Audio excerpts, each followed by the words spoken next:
নমস্কার, বায়োলার্নিং ইউটিউব চ্যানেলের পক্ষ থেকে আজকের ভিডিওতে সকলকে স্বাগত জানাই।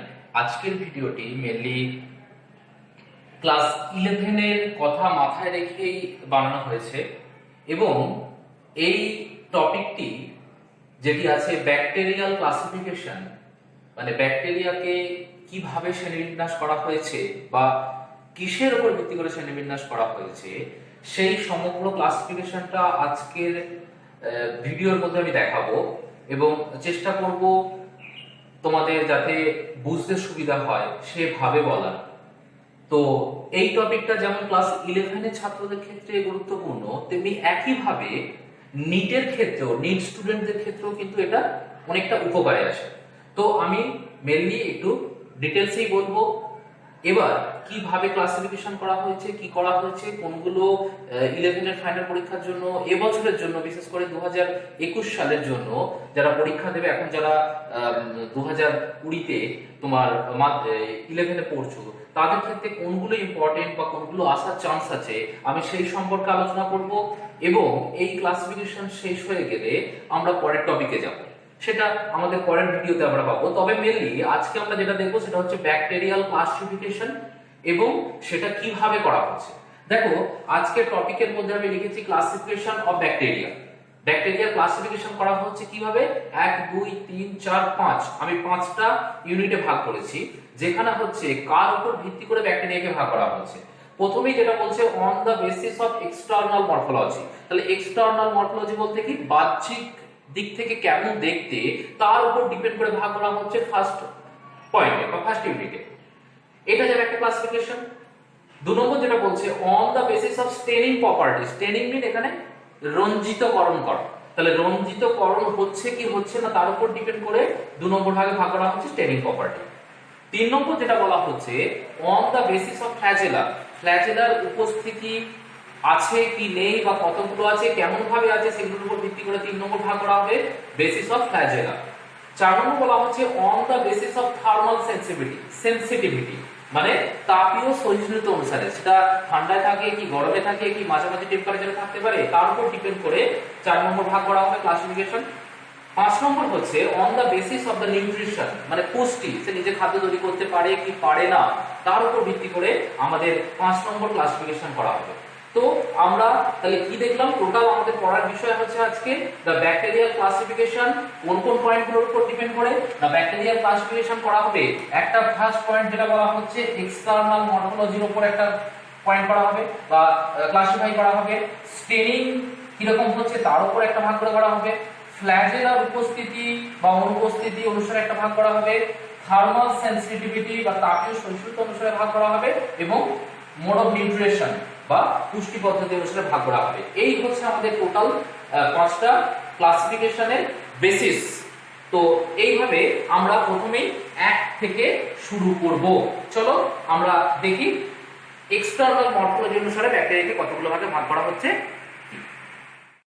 আমরা যেটা করেছিলাম, প্রথম আমাদের ক্লাসিফিকেশনের বেসিস ছিল এক্সটার্নাল মরফোলজি। তাহলে এক্সটার্নাল মরফোলজি বলতে আমরা কি বুঝি? এক্সটার্নাল শব্দের অর্থ হচ্ছে বাহ্যিক বা বাইরের দিক দিয়ে, মরফোলজি মানে তার আকার বা কিরকম দেখতে। তাহলে আমি কিরকম দেখতে, that is my external morphology. আমি লম্বা কি বেটে কি, বা আমার হাত পা গুলো কিরকম, বা এই যে স্ট্রাকচারটা দেখতে পাচ্ছি, তাহলে বাইরে থেকে দেখতে পাচ্ছি, দ্যাট ইজ দ্য এক্সটার্নাল। আর যদি আমার অন্তর্গঠন দেখা যায় তখন সেটা হবে ইন্টারনাল। তাহলে আমরা অন্তর্গঠনে যাচ্ছি না, আমরা শুধুমাত্র দেখবো কি না বাইরের দিক থেকে ব্যাকটেরিয়াটা দেখতে কি রকম, তার উপর ভিত্তি করে, দ্যাট ইজ দ্য এক্সটার্নাল মরফোলজির উপর ভিত্তি করে ব্যাকটেরিয়াকে দেখো 4টে ভাগে ভাগ করা হচ্ছে। ফার্স্ট ভাগ যেটা বলা হচ্ছে কক্কাস বা কক্কি, যেটা হচ্ছে গোল আকার। তাহলে যদি ব্যাকটেরিয়া গোলাকার শেপড হয় বা এই রকম টাইপের দেখতে হয়, ঠিক আছে, বা হালকা ওভেলও হতে পারে, এইগুলোকে বলা হচ্ছে কক্কাস বা কক্কি। কক্কাস অথবা কক্কি, একটা সিঙ্গুলার একটা প্লুরাল। তো এই গোলাকার ব্যাকটেরিয়া হতে পারে। যদি ব্যাকটেরিয়াটা দণ্ডাকার হয় বা এরকম দণ্ডের আকৃতি হয় বা গুঁড়ির মতো হয়, টিম্বার শেপড, দণ্ডাকার, এইরকম দণ্ডাকার হলে তখন তাকে বলা হচ্ছে কি ব্যাসিলাস, ব্যাসিলাস বা দণ্ডাকার। 3 নম্বর বলছে ব্যাকটেরিয়া যদি পেঁচানো থাকে বা ওর কাছে স্প্রিং এর মতো যদি এই আকৃতি এরকম কতটা শেপ হয়, ঠিক আছে, তখন তাকে বলা হচ্ছে স্পাইরিলাম, স্পাইরিলাম বা পেঁচানো। আর ব্যাকটেরিয়া যদি কমা শেপ হয়, কমা শেপ বা এই রকম হতে পারে বা অনেক সময় এই রকম হয়, কমা শেপ হয়, তখন তাকে বলা হচ্ছে ভিব্রিও বা কমাকৃতি। তাহলে এক্সটার্নাল মর্ফোলজি বা ব্যাকটেরিয়ার আকারটা কিরকম তার উপর ভিত্তি করে 3 ভাগে ভাগ হলো, কক্ষী বা গোলাকার, ব্যাসিলাস বা দণ্ডাকার, স্পাইরিলাম বা পেঁচানো, ভিব্রিও বা কমাকৃতি। মেন আমার এই টাইপগুলো দরকার। এবার গোলাকার বা কক্ষীতে যদি আমরা এসি আর দেখি তাহলে এখানে আসলে আমরা দেখতে পাবো যে কক্কাস বা গোলাকারের আরো 6 রকমের টাইপ হতে পারে, ঠিক আছে। সেইগুলোতে দেখো শুধু নামগুলো পড়বে, টাইপসগুলোর নাম পড়বে আর একটা করে এক্সাম্পল মনে রাখবে। তাহলে ফার্স্ট যেটা বলা হচ্ছে মাইক্রোকক্কাস, এর এক্সাম্পল হচ্ছে micrococcus SP. Diplococcus 2 number type, example diplococcus SP. 3 number বলছে streptococcus, example streptococcus SP. Tetracoccus, tetracoccus SP and staphylococcus, staphylococcus SP. আর 6 নম্বর টাইপ বলা হচ্ছে সার্সিনি, এর এক্সাম্পল হচ্ছে সার্সিনা। তাহলে কি হলো 6টা টাইপ আরেকবার দেখে নিন। গোলাকার বা কক্ষীর 6টা টাইপ কি বললাম? মাইক্রোকক্কাস, মাইক্রোকক্কাস ফার্স্ট টাইপ। সেকেন্ড টাইপ যেটা বলা হচ্ছে ডিপ্লোকক্কাস। থার্ড হচ্ছে স্ট্রেপ্টোকক্কাস। 4 নম্বর হচ্ছে টেট্রাকক্কাস। 5 নম্বর স্ট্রেপ্টোকক্কাস। 6 নম্বর সার্সিনি। এই হলো গোলাকার বা এরা সবই গোলাকার বা হালকা ওভেল টেপড বা ডিম্বাকারও হতে পারে। তো এইগুলো হচ্ছে কক্ষী বা গোলাকারের মধ্যে চলে গেল ক্লাসিফিকেশন। 2 নম্বর আমরা যেটা দেখেছিলাম সেটা ছিল ব্যাসিলাস বা দণ্ডাকার। তাহলে পিলারের মতো বা থামের মতো বা এরকম দণ্ডের মতো যদি হয়, দ্যাট ইজ দ্য ব্যাসিলাস বা দণ্ডাকার। এই ব্যাসিলাস বা দণ্ডাকারের আবার অনেক রকম শেপ আছে বা অনেকগুলো ভাগ আছে। দেখো 1 নম্বর যেটা বলা হচ্ছে মোনোব্যাসিলাস, তার এক্সাম্পল কি না ব্যাসিলাস। তাহলে মোনোব্যাসিলাসের এক্সাম্পল হলো ব্যাসিলাস। 2 নম্বর কি বলা হয়েছে ডিপ্লোব্যাসিলাস, তার এক্সাম্পল হচ্ছে ল্যাক্টোব্যাসিলাস। খুব কমন নাম তোমাদের কাছে, ল্যাক্টোব্যাসিলাস হচ্ছে ডিপ্লোব্যাসিলাস টাইপের এক্সাম্পল। 3 নম্বর বলা হচ্ছে স্ট্রেপ্টোব্যাসিলাস। স্ট্রেপ্টোব্যাসিলাসের এক্সাম্পলে দেখো বলেছি ব্যাসিলাস এবং ল্যাক্টোব্যাসিলাস, যেগুলো অলরেডি দেখো মোনোব্যাসিলাস ছিল তোমার, ব্যাসিলাস মোনোব্যাসিলাসের এক্সাম্পল হবে এবং স্ট্রেপ্টোব্যাসিলাস মানে এরকম 2 রকম আকার এটা দেখায়। একইভাবে ল্যাক্টোব্যাসিলাস দেখো 2 রকম আকার দেখাচ্ছে, একটা হচ্ছে ডিপ্লোব্যাসিলাস এবং স্ট্রেপ্টোব্যাসিলাস। আর 4 নম্বর যেটা রয়েছে সেটা হচ্ছে কক্কোব্যাসিলাস, যার এক্সাম্পল হচ্ছে সালমোনেলা বা যেটা টাইফয়েড, সালমোনেলা টাইফি, যেটা রোগ সৃষ্টি করে। তাহলে ব্যাসিলাসের 4টে ভাগ কি এলো? মোনোব্যাসিলাস, ডিপ্লোব্যাসিলাস, স্ট্রেপ্টোব্যাসিলাস এবং কক্কোব্যাসিলাস। এটা গেল ব্যাসিলাস বা দণ্ডাকৃতির ভাগ। 3 নম্বর যে টাইপটা ছিল সেটা হচ্ছে পেঁচানো। যে ব্যাকটেরিয়াগুলো এরকম পেঁচানো থাকে তাদেরকে বলা হচ্ছে পেঁচানো বা স্পাইরিলাম, স্পাইরিলাম। তার একটাই এক্সাম্পল এখানে বলেছি স্পাইরিলাম এসপি। তো এটা এইটুকুই, এর কোনো সাবটাইপ নেই। অন্যদিকে আমি চলে যাচ্ছি 4 নম্বর টাইপ যেটা ছিল সেটা হচ্ছে কমা শেপড। এই যদি আকার হয় কমাকৃতি, যে আমরা কমা চিহ্ন ব্যবহার করি, কমার যদি আকৃতি হয় তখন সেটাকে বলবো ভিব্রিও। এবং খুব এক্সাম্পল কলেরা রোগের জীবাণু, সেটা হচ্ছে ভিব্রিও কলেরি, ভিব্রিও কলেরি। এখানে একটা জিনিস বলে রাখি, এই যে এক্সাম্পল গুলো দেওয়া হচ্ছে সবগুলোই কিন্তু সায়েন্টিফিক নেম। তো তোমরা যখন এক্সাম্পল গুলো দেবে বেশিরভাগ চেষ্টা করবে ইংলিশে লেখার, এবং তোমার যেহেতু সায়েন্টিফিক নেম বা বিজ্ঞানসম্মত নাম ইংলিশে লেখারই চেষ্টা করবে, বাংলায় সাধারণত লেখাটা ঠিক না, ঠিক আছে। সেই জন্যই চেষ্টা করবে যতটা সম্ভব ইংলিশে লেখো এবং তলায় কিন্তু আন্ডারলাইন করবে। কারণ তোমরা অলরেডি ট্যাক্সোনমি চ্যাপ্টারে পড়েছো যে বিজ্ঞানসম্মত নামের নিচে তোমার কি করতে হয়? আন্ডারলাইন করতে হয়। তুমি যখন হাতে লিখছো হ্যান্ড রিটেন সায়েন্টিফিক নেমের ক্ষেত্রে তলায় আন্ডারলাইনটা হচ্ছে মাস্ট, তো আন্ডারলাইনটা অবশ্যই করবে। তো এটা গেল ফার্স্ট টাইপ অফ ক্লাসিফিকেশন। এরপরে আমরা চলে যাব আমাদের সেকেন্ড যেটা ছিল। এবার দেখো 2 নম্বর যেটা ছিল সেটা হচ্ছে ক্লাসিফিকেশন বেসিস হচ্ছে স্টেনিং প্রপার্টি। তাহলে স্টেনিং মানে কি বলেছি? স্টেনিং এর বাংলা অর্থ হচ্ছে রঞ্জিতকরণ। এর বাংলাটা আমি লিখে দিচ্ছি রঞ্জিতকরণ। রঞ্জিতকরণ বা এক কথায় হচ্ছে কালার করা। তোমরা দেখবে যে ব্যাকটেরিয়া সাধারণত আমরা খালি চোখে দেখতে পাই না, কিন্তু ব্যাকটেরিয়াকে মাইক্রোস্কোপে দেখার জন্য বা সুস্পষ্টভাবে দেখার জন্য বিজ্ঞানী ক্রিশ্চিয়ান গ্রাম, নামটা তাকে লিখে দিচ্ছি CHRISTIAN, ক্রিশ্চিয়ান গ্রাম। সালটা কত? 1884। তাহলে বিজ্ঞানী ক্রিশ্চিয়ান গ্রাম ব্যাকটেরিয়াকে রঞ্জিতকরণ করার পদ্ধতি আবিষ্কার করেছিলেন। তো সেই জন্যই এই গ্রাম এর নাম অনুসারে ব্যাকটেরিয়া রঞ্জিতকরণ পদ্ধতিকে বলা হয় গ্রাম স্টেনিং। কি বলে? গ্রাম স্টেনিং বা গ্রাম রঞ্জিতকরণ। তাহলে ক্রিশ্চিয়ান গ্রাম প্রথম ব্যাকটেরিয়ার রঞ্জিতকরণ পদ্ধতি আবিষ্কার করেছিলেন বলে তাই তার নাম অনুসারে ব্যাকটেরিয়ার রঞ্জিতকরণ পদ্ধতিকে বলা হচ্ছে গ্রাম স্টেনিং বা গ্রাম রঞ্জকের রঞ্জিতকরণ। এই গ্রাম স্টেনিং এর ক্ষেত্রে কি করা হয় সেটা আমি পরে আসছি। তাহলে আগে ক্লাসিফিকেশনটা করে নিই, তারপর আমি বলছি গ্রাম রঞ্জকে রঞ্জিত করা হয়, কেন হয় বা কিভাবে করা হয়। তাহলে দেখো, গ্রাম রঞ্জকে রঞ্জিত হওয়ার প্রকৃতি অনুসারে ব্যাকটেরিয়াকে দুভাগে ভাগ করা হচ্ছে। একটা বলছে গ্রাম পজিটিভ ব্যাকটেরিয়া, অন্যটা বলছে গ্রাম নেগেটিভ ব্যাকটেরিয়া।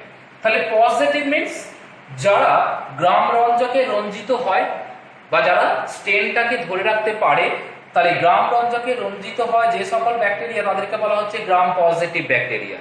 তার এক্সাম্পলকে কয়েকটা তাকে এক্সাম্পল দিয়েছি, স্ট্রেপ্টোকক্কাস, স্ট্যাফাইলোকক্কাস, ব্যাসিলাস, এরা গ্রাম রঞ্জকে রঞ্জিত হতে পারে, তাই এদের বলা হচ্ছে গ্রাম পজিটিভ।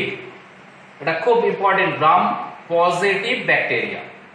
অন্যদিকে যে সকল ব্যাকটেরিয়াগুলো গ্রাম রঞ্জকে রঞ্জিত হয় না বা গ্রাম স্টেনিংটাকে ধরে রাখতে পারে না, তাদের বলা হচ্ছে gram negative bacteria, that is minus. তাহলে কারা কারা আছে gram negative bacteria? Salmonella, E. coli. যদিও অ্যাকচুয়ালি ইকোলাইটা এভাবে লেখা উচিত নয়, কারণ কোনো একটা জায়গায় সায়েন্টিফিক নেম লেখার ক্ষেত্রে হচ্ছে ইকোলাই এর পুরো নাম হচ্ছে এস্চেরিকিয়া কোলাই। এস্চেরিকিয়া যদি আগে লেখা থাকতো তাহলে আমি জেনাসটাকে ডট দিয়ে লিখতে পারতাম, তবুও আমি লিখলাম ইকোলাই সংক্ষেপে। আর সিউডোমোনাস। তাহলে এখান থেকে কি পেলাম না, প্রধানত ব্যাকটেরিয়াকে গ্রাম রঞ্জকে রঞ্জিত হওয়ার প্রকৃতি অনুসারে দুভাগে ভাগ করা হলো। তাহলে যেসব ব্যাকটেরিয়া গ্রাম রঞ্জকে রঞ্জিত হলো তাদেরকে কি বললাম? Gram positive. আর যারা গ্রাম রঞ্জকে রঞ্জিত হলো না তাদেরকে বলা হচ্ছে কি? Gram negative. তাহলে নিশ্চয়ই তোমরা বুঝতে পারছো, গ্রাম পজিটিভ রঞ্জকে রঞ্জিত হবে, গ্রাম নেগেটিভ রঞ্জকে রঞ্জিত হবে না। ঠিক আছে, এবার হচ্ছে সেটা হচ্ছে যে রঞ্জিতকরণ করা হয় কি করে। তাহলে রঞ্জিতকরণ করার পদ্ধতিটা কি না, প্রথমে ব্যাকটেরিয়াটাকে তাহলে রঞ্জিতকরণ করার পদ্ধতি, তাহলে গ্রাম স্টেনিং প্রসিডিওর, গ্রাম স্টেনিং প্রসিডিওর। প্রথমে কি করা হয় না, ব্যাকটেরিয়াকে ক্রিস্টাল ভায়োলেট এবং আয়োডিন দ্রবণে দেওয়া হয়। তাহলে প্রথমে ক্রিস্টাল ভায়োলেট এবং আয়োডিন দ্রবণে দেওয়া হয়, তারপরে এগুলোকে কি করা হয়, ব্যাকটেরিয়াটাকে কিছুক্ষণ এই ক্রিস্টাল ভায়োলেট এবং আয়োডিন দ্রবণে রাখার পর ওখান থেকে তুলে এনে অ্যালকোহল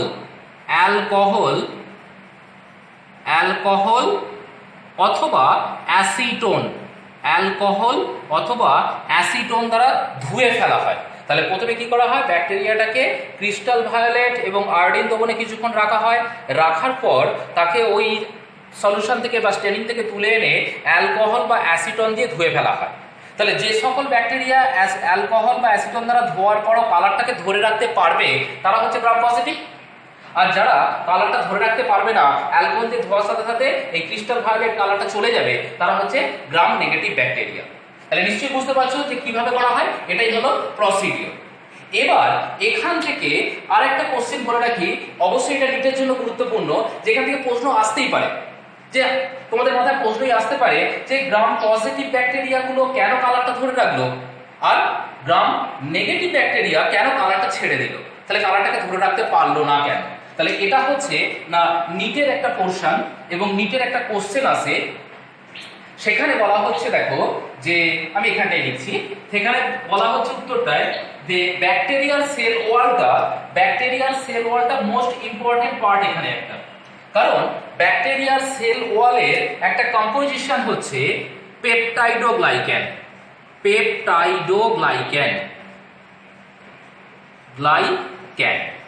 এটা হচ্ছে মোস্ট ইম্পর্টেন্ট একটা কম্পোনেন্ট ফর গ্রাম স্টেনিং। তো ফর সাস্টেনিং দ্য গ্রাম স্টেনটাকে ধরে রাখার জন্য এই পেপটাইডোগ্লাইক্যান হচ্ছে মোস্ট ইম্পর্টেন্ট একটা পার্ট। এবার দেখা যায় গ্রাম পজিটিভ ব্যাকটেরিয়ার ক্ষেত্রে এই টোটাল সেল এনভেলপের 50 থেকে 90% total of cell envelope total cell envelope 50 থেকে 90% পেপটাইডোগ্লাইক্যান থাকে। কার ক্ষেত্রে? না গ্রাম পজিটিভের ক্ষেত্রে। But in case of gram negative এটা থাকে কত? না এটা থাকে হচ্ছে তোমার 10%, only 10% of total sell envelope. তাহলে যাদের ক্ষেত্রে পেপটাইডোগ্লাইক্যান বেশি থাকবে তারা এই ক্রিস্টাল ভায়োলেট এবং আয়োডিনের স্ট্রেনটাকে ধরে রাখতে পারবে। যেহেতু গ্রাম পজিটিভ ব্যাকটেরিয়ার ক্ষেত্রে পেপটাইডোগ্লাইক্যানের পরিমাণ কত বলেছি, টোটাল সেল এনভেলপের মধ্যে 50 to 90%, তাই এরা কি করতে পারে? কালারটাকে ধরে রাখতে পারে। অন্যদিকে গ্রাম নেগেটিভের ক্ষেত্রে এর পেপটাইডোগ্লাইক্যানের পার্সেন্ট বলেছি কত তোমার 10%, তাই এরা কালারটাকে বেশিক্ষণ ধরে রাখতে পারে না, সহজেই ছেড়ে দেয়। এই হলো তোমার গ্রাম স্টেনিং এবং এইটা নিটের জন্য কিন্তু ইম্পর্টেন্ট। নিটের কোশ্চেন পড়ে এটা থেকে এইটাই যে which component is responsible for the sustaining of gram staining। তাহলে কি বললাম? which component is responsible for the sustaining of staining of bacteria। তাহলে ব্যাকটেরিয়ার পেপটাইডোগ্লাইক্যান হচ্ছে most important. That's the answer is peptidoglycan. ব্যাস এই পর্যন্ত এটা কমপ্লিট। দেখো এরপরে যে 3 নম্বর ভাগটা আছে বা ক্লাসিফিকেশন আছে সেটা বলছে কি on the basis of flagella, মানে ব্যাকটেরিয়ার ফ্ল্যাজেলা সম্পর্কে আমি আগের ক্লাসে আলোচনা করেছি বা আগের ভিডিওতে আমরা দেখিয়েছি। সেই ফ্ল্যাজেলা আছে কি নেই বা তোমার ফ্ল্যাজেলা থাকলেও কতগুলো আছে, দেহের কোন জায়গায় আছে, তার উপর ভিত্তি করে ব্যাকটেরিয়াকে 5টি ভাগে ভাগ করা হচ্ছে। কি কি? অ্যাট্রিকাস, মোনোট্রিকাস, লোফোট্রিকাস, অ্যাম্ফিট্রিকাস, পেরিট্রিকাস। আবার বলছি 5টা ভাগ: অ্যাট্রিকাস, মোনোট্রিকাস, লোফোট্রিকাস, অ্যাম্ফিট্রিকাস, পেরিট্রিকাস। এবার চলে এসো একটা একটা করে যে অ্যাট্রিকাস কোনটাকে বলবো। যদি তুমি মনে করো এইটা তোমার ব্যাকটেরিয়া, এই ব্যাকটেরিয়ার দেহের মধ্যে যদি কোনো ফ্ল্যাজেলা না থাকে তাহলে কি বললাম? অ্যাট্রিকাস বললাম। ব্যাকটেরিয়ার দেহের মধ্যে কোনো ফ্ল্যাজেলা থাকবে না, ঠিক আছে? তাহলে নো ফ্ল্যাজেলা। যদি কোনো ফ্ল্যাজেলা না থাকে তখন তাকে বলা হচ্ছে অ্যাট্রিকাস। এক্সাম্পল কি? ল্যাক্টোব্যাসিলাস, কর্নিব্যাকটেরিয়াম। তাহলে ফ্ল্যাজেলা না থাকলে অ্যাট্রিকাস। 2 নম্বর টাইপ মোনোট্রিকাস। মোনো মিন্স এক। মোনোট্রিকাস হচ্ছে যদি ব্যাকটেরিয়ার দেহের কেবলমাত্র একদিকে, ব্যাকটেরিয়ার দেহের যে কোনো একটি প্রান্তে যদি সিঙ্গেল ফ্ল্যাজেলা, একটি মাত্র ফ্ল্যাজেলা থাকে, তাহলে মোনো শব্দের অর্থ হচ্ছে কি? ওয়ান। তাহলে দেহের যে কোনো একটি প্রান্তে যদি একটি মাত্র ফ্ল্যাজেলা থাকে তাহলে সিঙ্গেল ফ্ল্যাজেলা। একটি মাত্র যদি ফ্ল্যাজেলা থাকে তখন তাকে বলা হচ্ছে মোনোট্রিকাস। এক্সাম্পল কি? Vibrio colliery. 3 নম্বর টাইপ কি বলছে? লোফোট্রিকাস। লোফোট্রিকাস মিন ব্যাকটেরিয়ার দেহের একটি প্রান্তে গুচ্ছাকারে কয়েকটি ফ্ল্যাজেলা থাকবে। একটি প্রান্তে গুচ্ছাকারে, তাহলে যে প্রান্তে থাকবে একটি কি গুচ্ছাকারে, তাহলে ফ্ল্যাজেলা থাকে। তাহলে একটি প্রান্তে বান্ডেল অফ ফ্ল্যাজেলা, তখন তাকে বলা হচ্ছে লোফোট্রিকাস। এক্সাম্পল কি বলছি? সিউডোমোনাস। মোনাস। 4 নম্বর টাইপ কি আছে? অ্যাম্ফিট্রিকাস। অ্যাম্ফি মিন উভয় দিক বা বোথ সাইড। অ্যাম্ফিট্রিকাস ক্ষেত্রে ব্যাকটেরিয়ার দেহের যে কোনো দুটি প্রান্তেই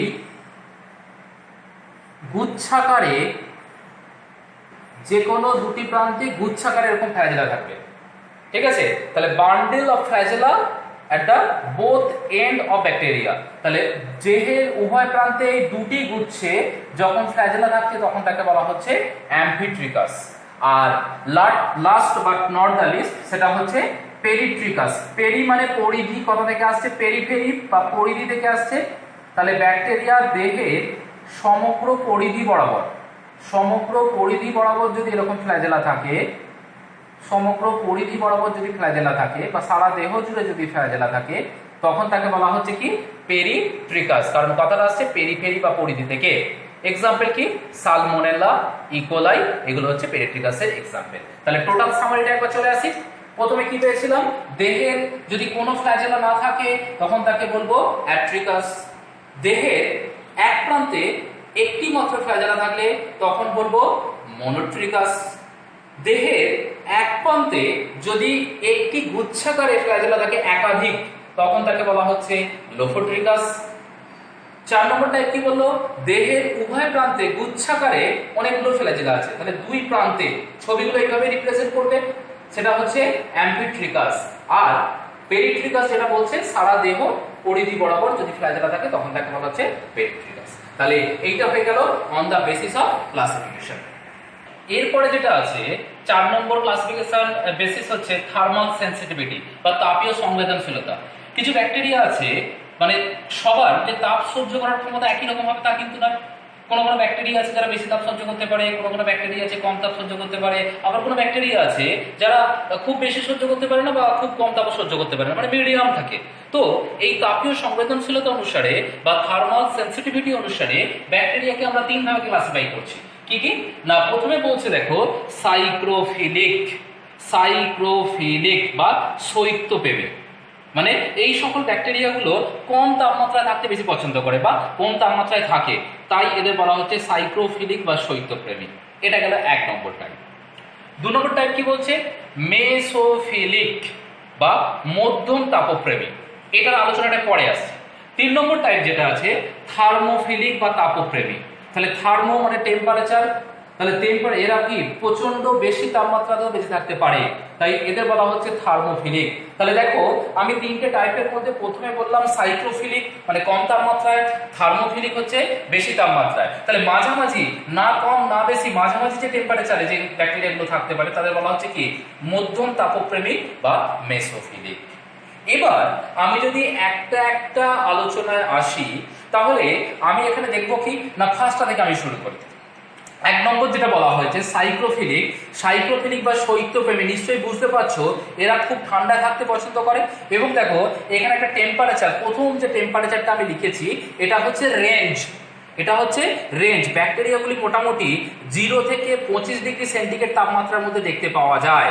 তাহলে এই সকল ব্যাকটেরিয়াদের, সাইক্রোফিলিক ব্যাকটেরিয়াদের বেশি দেখতে পাওয়া যায় 0 থেকে 25 ডিগ্রি সেন্টিগ্রেড তাপমাত্রার মধ্যে। তবে 0 ডিগ্রির নিচে মানে মাইনাস টেম্পারেচারেও কিন্তু কি এই সকল ব্যাকটেরিয়া দেখতে পাওয়া যায়। তাহলে শুধুমাত্র 0 থেকে 25 ডিগ্রি নয়, 0-র নিচে মানে হিমাঙ্কের নিচেও এরা থাকে, মানে অনেক সময় বরফের মধ্যেও ব্যাকটেরিয়া দেখতে পাওয়া যায়। তাহলে মাইনাস টেম্পারেচারেও এদের কিন্তু পাওয়া যাচ্ছে। আর পরের যেটা লিখেছি ওটি মিনস হচ্ছে অপটিমাম টেম্পারেচার। ওটি মিনস হচ্ছে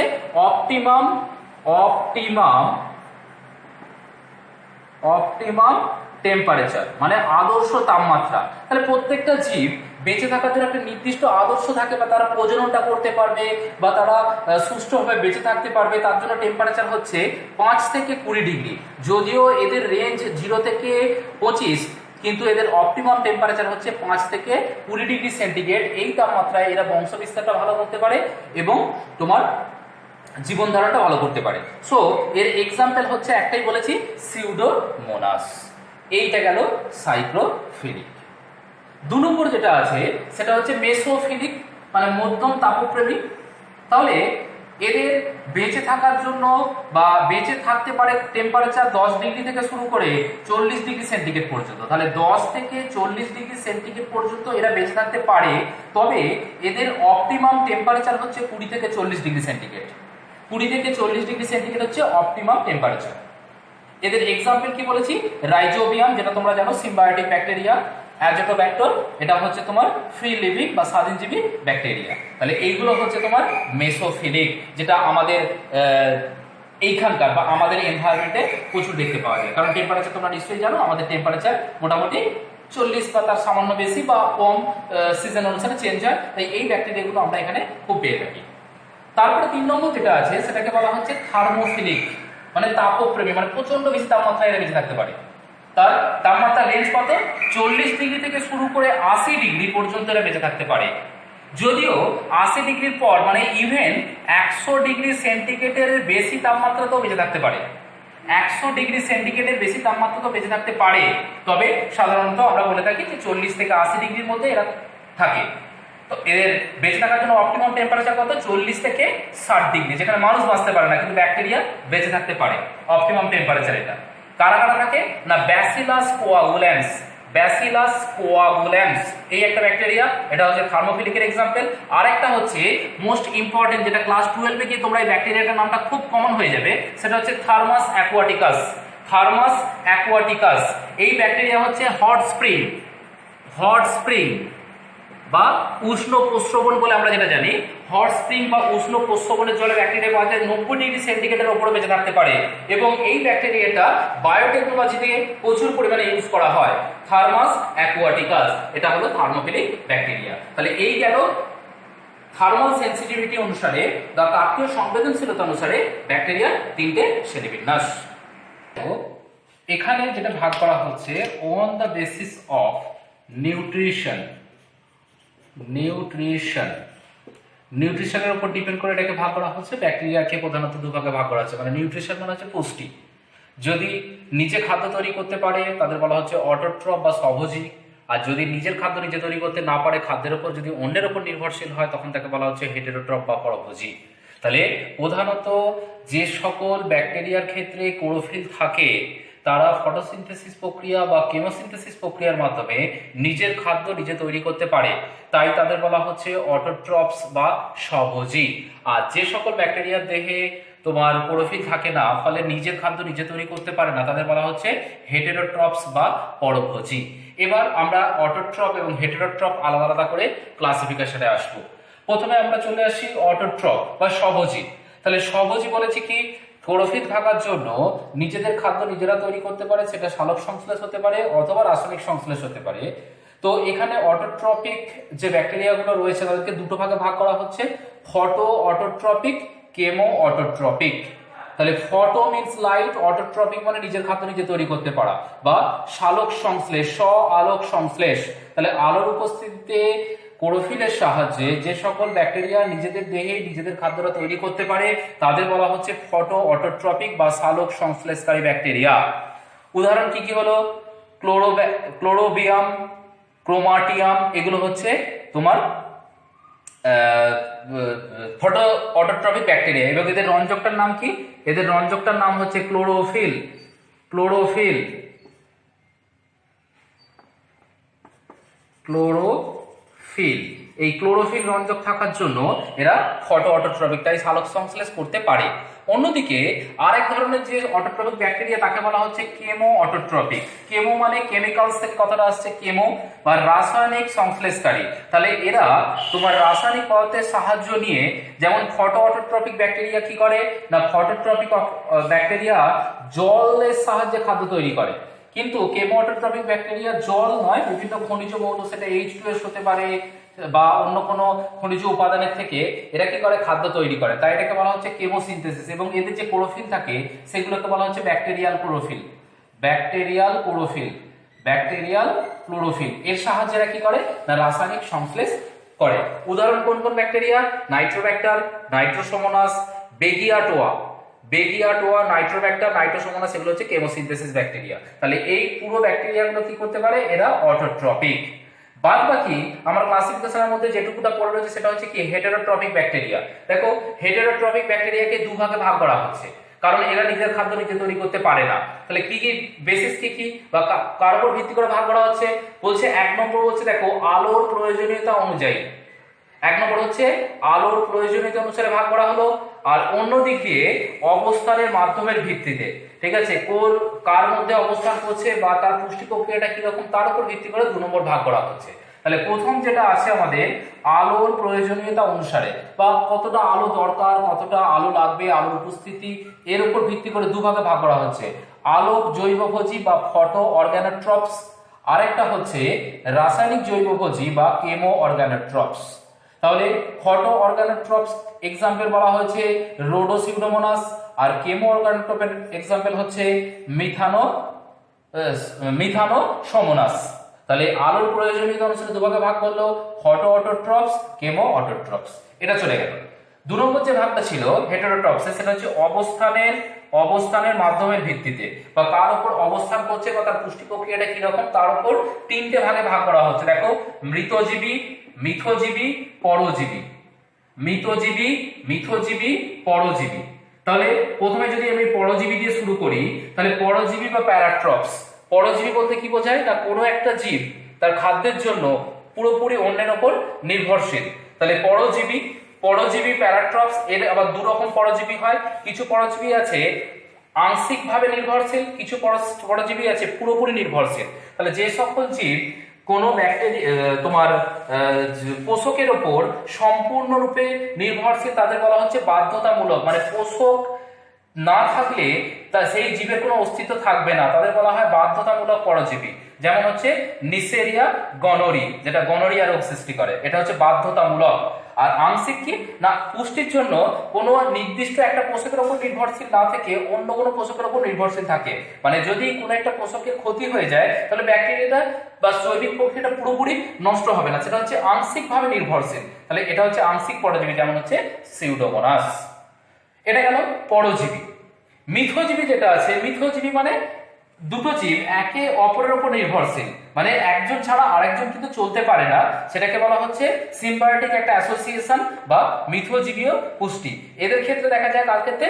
রাইজোবিয়াম, তোমরা সবাই জানো রাইজোবিয়ামের ক্ষেত্রে, যেটা রাইজোবিয়াম থাকে হচ্ছে কি মোটর গাছের উপরে বা সিম্বিগোত্রীয় উদ্ভিদের মূলে মেনলি বসবাস করে। তারপর চলে আসছে কি 3 নম্বর টাইপ হচ্ছে মেসোট্রপস বা মৃতজীবী। তাহলে মৃতজীবী মানে যে সকল জীব কোনো পচা গলা বস্তুর উপর জন্য এবং সেখান থেকে পুষ্টি সংগ্রহ করে, সেটাকে বলা হচ্ছে কি মৃতজীবীয় পুষ্টি বা মৃতজীবী ব্যাকটেরিয়া। এবার এদেরকে আবার 2 ভাগে ভাগ করা হচ্ছে, আংশিক মৃতজীবী, বাধ্যতামূলক মৃতজীবী। আংশিকের এক্সাম্পল বলা হচ্ছে ক্লস্ট্রিডিয়াম, বাধ্যতামূলক মৃতজীবীর কথা বলা হচ্ছে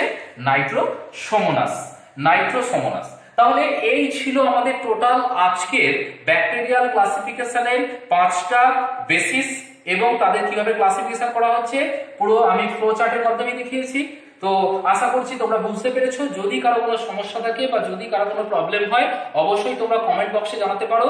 তোমাদের যে কোনো সমস্যার সমাধান করার আমি চেষ্টা করব এবং বুঝতে না পারলে বা কোনো প্রশ্ন থাকলে অবশ্যই আমাকে জানিও এবং তোমাদের মতামত জানিও যে ঠিকঠাক বুঝতে পারলে কি পারলে না, এই জিনিসগুলো একটু জানিও। তো যাই হোক, আজকে আমাদের ব্যাকটেরিয়াল ক্লাসিফিকেশন যতটা ছিল ততটা আমি একটা ক্লাসের মধ্যে কভার করার চেষ্টা করলাম। আমি যতটা পেরেছি ইনফরমেটিভ করার চেষ্টা করেছি।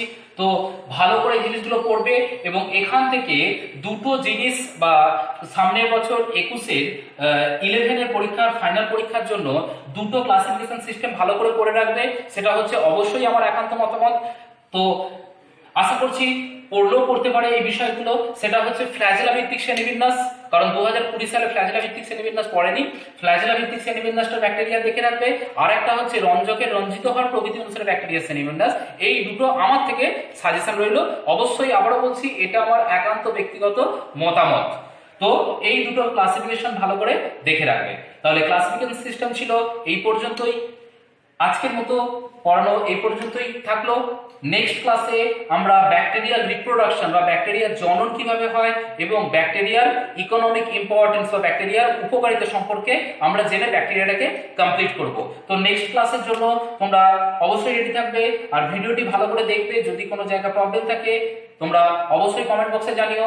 আর বায়ো লার্নিং ইউটিউব চ্যানেলটিকে তোমরা প্রত্যেকে সাবস্ক্রাইব করে রেখো এবং পাশের বেল আইকনটিতে ক্লিক করে রাখবে, কারণ আমি নতুন ভিডিও পোস্ট করার সাথে সাথেই তোমাদের কাছে নোটিফিকেশন পৌঁছে যাবে। Thank you, thanks to all, have a good day.